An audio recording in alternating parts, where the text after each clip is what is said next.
സ്കൂളിൽ അല്പം പോലും പഠിക്കുവാൻ വേണ്ടി താല്പര്യമില്ലാത്ത ഒരു കൊച്ചു പയ്യൻ. അവൻ്റെ പേര് മേഘനാഥൻ എന്നാണ്. മേഘനാഥൻ്റെ അച്ഛൻ ബാലങ്കൻ നായർ ലോകമറിയുന്ന നടൻ. അദ്ദേഹത്തിനാണെങ്കിൽ ഭരത് അവാർഡൊക്കെ ലഭിച്ചിട്ടുണ്ട്. രാജ്യം മുഴുവൻ ഉറ്റുനോക്കുന്ന മലയാളികളുടെ പ്രിയങ്കരനായിട്ടുള്ള നടനാണ് ബാലങ്കൻ നായർ. അദ്ദേഹത്തിൻ്റെ മകൻ മേഘനാഥൻ സ്കൂളിൽ പോയാൽ പഠിക്കില്ല. ആ സ്കൂളിലെ ഉഴപ്പി പഠിക്കുന്നവരുടെ ലിസ്റ്റിൽ ഏറ്റവും പ്രധാനിയാണ് മേഘനാഥൻ. എന്തായാലും അച്ഛൻ ബാലങ്കൻ നായർക്ക് മനസ്സിലായി ഇനി ഇവനെ ഇങ്ങനെ വിട്ടാൽ പറ്റില്ല. അങ്ങനെ അച്ഛൻ മകനെ വിളിച്ചു പറഞ്ഞു, നിന്നെ ഇങ്ങനെ ഇവിടെ ഉഴപ്പാൻ വിട്ടാൽ ശരിയാവില്ല, നിന്നെ ഞാൻ കൊണ്ടുപോവുകയാണ് ഇവിടുന്ന്.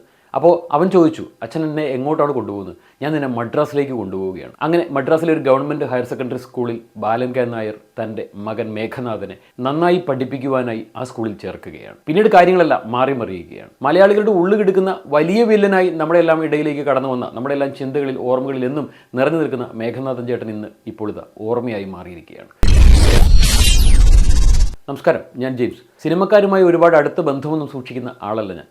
പക്ഷേ ബാലങ്കൻ നായരുടെ മകൻ മേഘനാഥൻ ചേട്ടൻ, അദ്ദേഹത്തിന് എനിക്ക് ഒരുപാട് ഇഷ്ടമാണ്. അദ്ദേഹത്തോട് ഒരുപാട് പ്രാവശ്യം ഞാൻ സംസാരിച്ചിട്ടുണ്ട്. ഏകദേശം 25 വർഷങ്ങൾക്ക് മുൻപ് മേഘനാഥൻ ചേട്ടനുമായിട്ട് ഒരു സെറ്റിൽ വെച്ച് ഞാൻ സംസാരിക്കുകയാണ്. അന്ന് അദ്ദേഹം ഒരു സാധാരണ കാറിൽ വന്നിറങ്ങി ഇങ്ങനെ ഒരു സൈഡിൽ മാറി അദ്ദേഹം ഇരിക്കുകയാണ്. അപ്പോൾ ഞാൻ അദ്ദേഹത്തിനോട് ചോദിച്ചു, എന്തുകൊണ്ടാണ് അങ്ങ് മാത്രം ഇങ്ങനെ സൈഡിൽ ഒതുങ്ങിയിരിക്കുന്നത് എന്ന്.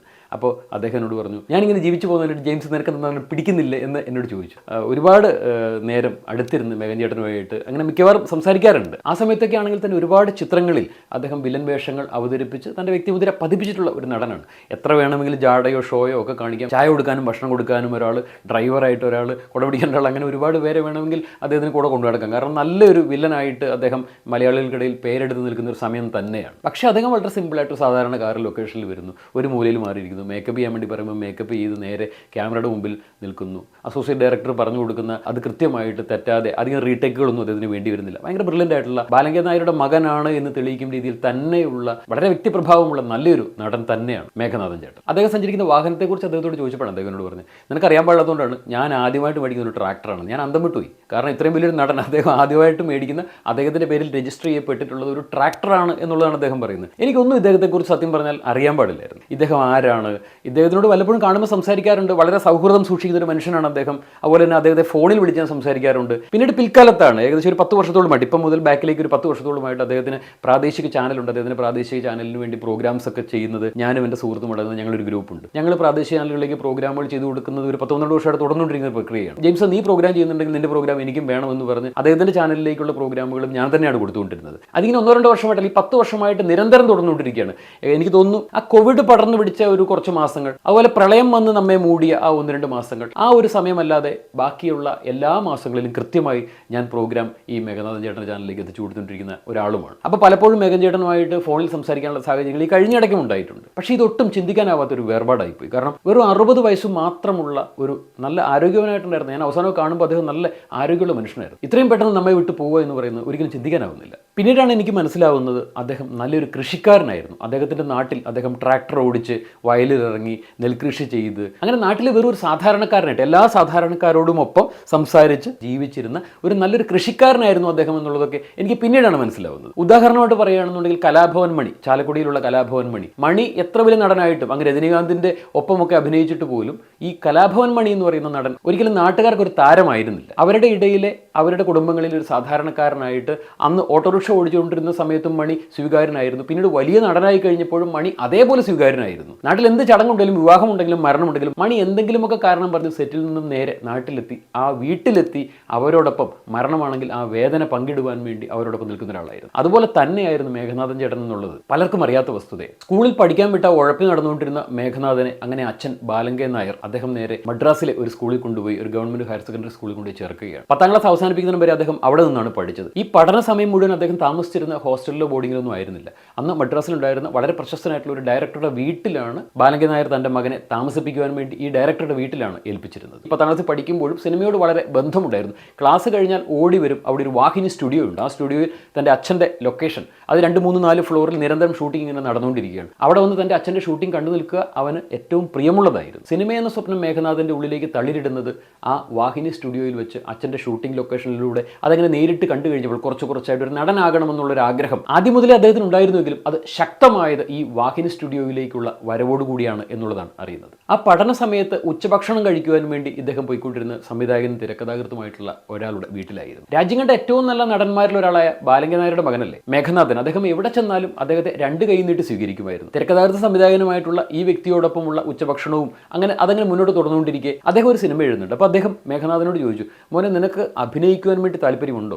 അച്ഛൻ അഭിനയിക്കുന്ന കാണുമ്പോൾ മോൻ അഭിനയിക്കണമെന്ന് തോന്നാറുണ്ടോ? അങ്ങനെ ഉണ്ടെന്നുണ്ടെങ്കിൽ ദ അസ്ത്രം എന്ന് പറയുന്ന ഒരു സിനിമ ജനിക്കാൻ വേണ്ടി പോവുകയാണ്. ഈ സിനിമയിൽ നിനക്കൊരു രംഗമുണ്ട്, നീ അഭിനയിക്കുന്നോ എന്ന് ചോദിക്കുകയാണ്. അപ്പോൾ മേഘനാഥൻ തൻ്റെ ഉള്ളിൽ ഒളിപ്പിച്ചിരുന്ന ആ ഒരു സ്വപ്നം തുറന്ന് ആ സംവിധായകനോട് പറയുകയാണ്, എനിക്കൊരു നല്ല നടനാകണം, ഈ വേഷം ഞാൻ ചെയ്തുകൊള്ളാം എന്ന് പറയുന്നത്. അങ്ങനെ ആ വേഷം ബാലങ്കൻ നായരുടെ മകൻ മേഘനാഥനെ വിശ്വസിച്ചേൽപ്പിക്കുകയാണ്. അങ്ങനെ 1980 ആദ്യ ചിത്രമായ അസ്ത്രം പുറത്തിറങ്ങുന്നു. പിന്നീട് തുടർച്ചയായി 3-4 സിനിമകൾ മേഘൻ ചേട്ടന് ലഭിക്കുകയാണ്. അതിലൊന്നാണ് പഞ്ചാഗ്നി എന്ന ചിത്രം. പഞ്ചാഗ്നി 180-200ഓളം ദിവസങ്ങൾ ഓടുന്നു, ഒരു സൂപ്പർ ഹിറ്റായി മാറുന്നു. ഇങ്ങനെ ഒരു പടം ഹിറ്റായി ഓടുമ്പോൾ എന്തായാലും 10ാം ക്ലാസ് മാത്രമല്ലേ കഴിഞ്ഞിട്ടുള്ളൂ, തൻ്റെ ഒരു സ്വപ്നമാണ് ഓട്ടോമൊബൈൽ എഞ്ചിനീയറിംഗ്. അത് പഠിക്കണമെന്നുള്ളത് മേഘനാഥൻ ചേട്ടൻ്റെ ഉള്ളിലെ വലിയ ആഗ്രഹമായിരുന്നു.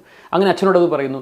അച്ഛൻ അങ്ങനെ ഓട്ടോമൊബൈൽ എഞ്ചിനീയറിംഗ് പഠിക്കുവാനായിട്ട് 10ാം ക്ലാസ്സിന് ശേഷം മേഘനാഥൻ ചേട്ടനെ കൊണ്ടുപോയി ചേർക്കുകയാണ്. പഞ്ചാഗ്നി ഹിറ്റായി ഓടുമ്പോഴും പലരും ചോദിച്ചു, നീ എന്തുകൊണ്ടാണ് ഇങ്ങനെ പഠിക്കുവാൻ വേണ്ടി ഈ സമയത്ത് പോകുന്നത്? അപ്പോൾ സിനിമയിൽ നിന്ന് നിനക്കൊരു ഗ്യാപ്പാവില്ല, ഈ സമയത്താണെങ്കിൽ നിനക്ക് ഒരുപാട് വേഷങ്ങൾ കിട്ടും, നീ സിനിമയിൽ തുടരുക എന്ന് മേഘനാഥൻ ചേട്ടനോട് പലരും പറഞ്ഞു എന്നുള്ളതാണ് പറയുന്നത്. പക്ഷേ അദ്ദേഹത്തിന് ഓട്ടോമൊബൈൽ എഞ്ചിനീയറിംഗ് വളരെ ഇഷ്ടമായിരുന്നു. മെക്കാനിക്കൽ സൈഡ് ജോലി അദ്ദേഹത്തിന്റെ വലിയ സ്വപ്നമായിരുന്നു. എന്തായാലും അദ്ദേഹം പഠിക്കുവാൻ വേണ്ടി അങ്ങനെ ചേരുകയാണ്. പഠനം പൂർത്തിയാക്കിയ സർട്ടിഫിക്കറ്റോടുകൂടി പുറത്തിറങ്ങിയ മേഘനാഥൻ പിന്നീട് വീണ്ടും സിനിമയിലേക്ക് തിരികുകയാണ്. പക്ഷേ തുടർച്ചയായ വേഷങ്ങളൊന്നും അദ്ദേഹത്തിന് ലഭിക്കുന്നില്ല. അച്ഛൻ ബാലങ്കൻ നായരുടെ അഭിനയ പാടവത്തിൽ ആ അഡ്രസ്സിൽ മെല്ലെ തട്ടിക്കൂട്ടി മുന്നോട്ട് പോവുകയാണ് എന്നുള്ള രീതിയിൽ ചിലർ കളിയാക്കി അദ്ദേഹത്തെ ബാലൻസ് കെ നായർ എന്ന് വിളിച്ചു. പക്ഷേ അദ്ദേഹം അതൊന്നും കൂട്ടാക്കിയില്ല. അദ്ദേഹത്തിന് ലഭിക്കുന്ന വേഷം അദ്ദേഹം ഭംഗിയായി തന്മയത്വത്തോടുകൂടി അവതരിപ്പിച്ചു. അദ്ദേഹം അവതരിപ്പിക്കുന്ന വില്ലൻ വേഷങ്ങളൊക്കെ നമുക്കറിയാം. നമുക്കദ്ദേഹത്തിനൊരു പേടിയും ഒരു വെറുപ്പും ഒക്കെ തോന്നുന്ന രീതിയിലുള്ള ആ ഒരു വെറുക്കപ്പെട്ട മനുഷ്യനായി നമ്മളെല്ലാവരും ഉള്ളിൽ അദ്ദേഹത്തിനെ കരുതിയിരുന്നു. അത്തരം ക്യാരക്ടറുകൾ തൻ്റെ കൈകളിൽ ഭദ്രമാണ് എന്നുള്ളത് അദ്ദേഹം കൃത്യമായി തെളിയിക്കുകയാണ് തൻ്റെ ക്യാരക്ടറിലൂടെ ചെയ്തത്. നാം എല്ലാവരും അദ്ദേഹത്തെ വെറുക്കുമ്പോൾ അദ്ദേഹം സന്തോഷിക്കുകയായിരുന്നു. ഞാൻ നന്നായിട്ട് ആ ക്യാരക്ടർ ചെയ്തുകൊണ്ട് തന്നെയല്ലേ നിങ്ങളെല്ലാവരും എന്നെ വെറുക്കുന്നത് എന്നുള്ളത് പുള്ളിയുടെ ഉള്ളിൻ്റെ ഉള്ളിൽ നന്നായി അദ്ദേഹത്തിന് അറിയാമായിരുന്നു. ഈ വലിയ കാലയളവിൽ മേഘനാഥൻ ചേട്ടൻ അഭിനയിച്ചു തീർത്ത 50ഓളം ചിത്രങ്ങൾ,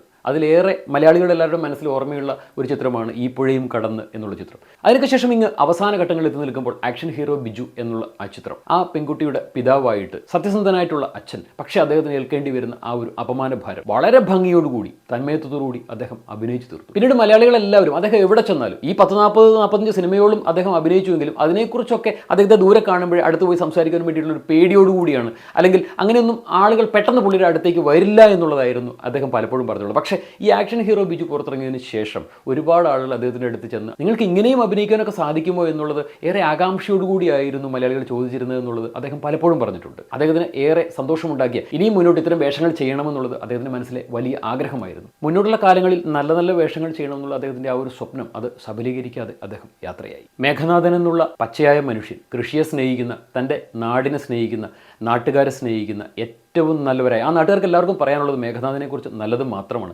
അദ്ദേഹത്തിന് ഒരുപാട് ജോലിക്കാരുണ്ട്. ആ ജോലിക്കാർക്കും പറയാനുള്ളത് മേഘനാഥൻ ചേട്ടൻ എന്ന് പറഞ്ഞു കഴിഞ്ഞാൽ അവരുടെ എല്ലാം മുഖത്ത് ഒരു സൗമ്യമായ ചിരിയാണ് അവരുടെ മറുപടി. കാരണം അവരുടെ സങ്കടങ്ങളും വിഷമങ്ങളും എല്ലാം അവർക്ക് പറയാൻ വേണ്ടിയിട്ട് മേഘൻ ചേട്ടൻ്റെ അടുത്ത് ധൈര്യമായിട്ട് ചെല്ല. വെറുതെ കേട്ടിട്ട് തല കുലുക്കിയിട്ട് ഞാൻ ശരിയാക്കി തരാമെന്ന് പറയുകയല്ല മേഘനാഥൻ ചേട്ടൻ ചെയ്യുന്നത്. അതിന് വേണ്ട പ്രതിവിധി നിർദ്ദേശിച്ച് തനിക്ക് സാമ്പത്തികമായി സഹായിക്കാൻ വേണ്ടി സാധിക്കുന്നതാണെങ്കിൽ അത് സഹായിച്ച് അവരുടെ പ്രശ്നങ്ങൾക്ക് പരിഹാരം കണ്ടെത്തുന്ന ഒരു വലിയ മനുഷ്യനായിരുന്നു നമ്മെ വിട്ടുപോയത്. നമ്മളെപ്പോലുള്ള സാധാരണ മലയാളി പ്രേക്ഷകർക്കുണ്ടാകുന്ന വേദനയെക്കാട്ടിലും ഒക്കെ ഉപരിയായിട്ട് അദ്ദേഹത്തോട് എന്നും ഇടപെടുന്ന അദ്ദേഹത്തിൻ്റെ സന്തത സഹചാരികളായിട്ടുള്ള ആളുകൾ, അദ്ദേഹത്തോടൊപ്പം ജോലി ചെയ്യുന്ന അദ്ദേഹത്തിൻ്റെ ജോലിക്കാർ, അവരുടെയൊക്കെ തീരാവേദനയായി, അവരുടെ ഉള്ളിൽ ഒരു നീറ്റലായി മേഘനാഥൻ ചേട്ടൻ്റെ വേർപാട്. അവരോട് ഞാൻ സംസാരിച്ചു. അവരുടെ വാക്കുകളിൽ നിന്നും കൃത്യമായി അത് വായിച്ചെടുക്കുവാൻ വേണ്ടി സാധിക്കും. മേഘനാഥൻ ചേട്ടൻ്റെ ഭാര്യ സുസ്മിത, അവർക്ക് ഒരു മകളാണ് പാർവതി. ശ്വാസകോശ സംബന്ധമായിട്ടുള്ള അസുഖവുമായി ചികിത്സയിലായിരുന്നു കുറച്ചുനാളായിട്ട് അദ്ദേഹം. കോഴിക്കോട് ബേബി മെമ്മോറിയൽ ഹോസ്പിറ്റലിൽ വെച്ച് ഈ കഴിഞ്ഞ മണിക്കൂറിൽ അദ്ദേഹം മരണപ്പെടുകയാണ്. ചെറിയ പ്രായത്തിൽ ഒരുപാട് വേഷങ്ങൾ ബാക്കി വെച്ച് പ്രിയപ്പെട്ട മേഘനാഥൻ ചേട്ടൻ, എൻ്റെ സ്വന്തം മേഘേട്ടൻ യാത്രയായി.